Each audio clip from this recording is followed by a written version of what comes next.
என்ன பண்ணுறீங்க? இதுவா இன்னைக்கு வந்து பார்த்தீங்கன்னா நேற்று பயோஹியூமிக் வீடியோ போட்டிருந்தோம் இல்லையா, அந்த வீடியோ பார்த்துட்டு ஒரு கஸ்டமர் கால் பண்ணியிருந்தாங்க. அவங்க வந்து பார்த்தீங்கன்னா தேனி அவங்களுக்கு புக்கிங் போட போகிறோம். இந்த கேன் ஃபுல்லாகவே வந்து பார்த்தீங்கன்னா பயோஹியூமிக் தான். 5 லிட்டர் கேட்டிருந்தாங்க.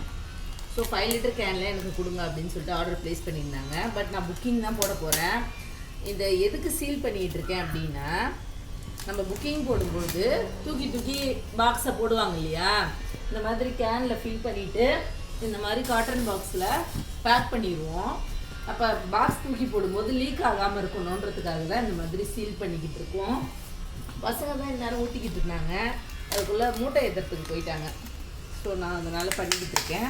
இது மட்டும் இல்லை, இன்றைக்கி நிறைய டெலிவரி போகுது. என்னென்ன ஐட்டம்னு காட்டுறேன் பாருங்கள்.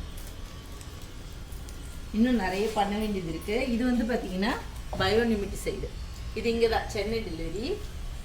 இதெல்லாம் வந்து பார்த்திங்கன்னா பல்க்கு, நம்ம பொட்டாஷியம் ரைசோபியமும் அப்புறம் வந்து பார்த்திங்கன்னா சூடோமோனாஸ்ன்னு நினைக்கிறேன் அது. அப்புறம் இந்த நீம் கேக்கு, க்ரோ பேக்கு.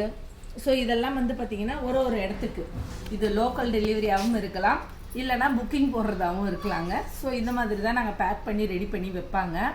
அப்போ வந்து பார்த்திங்கன்னா லோக்கல் டெலிவரியாக இருந்தால் நம்ம ஆட்டோலே போயிடும், இல்லை கஸ்டமரே போர்ட்டல் போட்டு எடுத்துப்பாங்க. அப்படி இல்லை அப்படின்னா புக்கிங் போகிறது, இந்த மாதிரி சென்னை தாண்டி வேறு அதர் டிஸ்ட்ரிக்ட் போகுது அப்படின்னா புக்கிங் போட்டுருவோம்.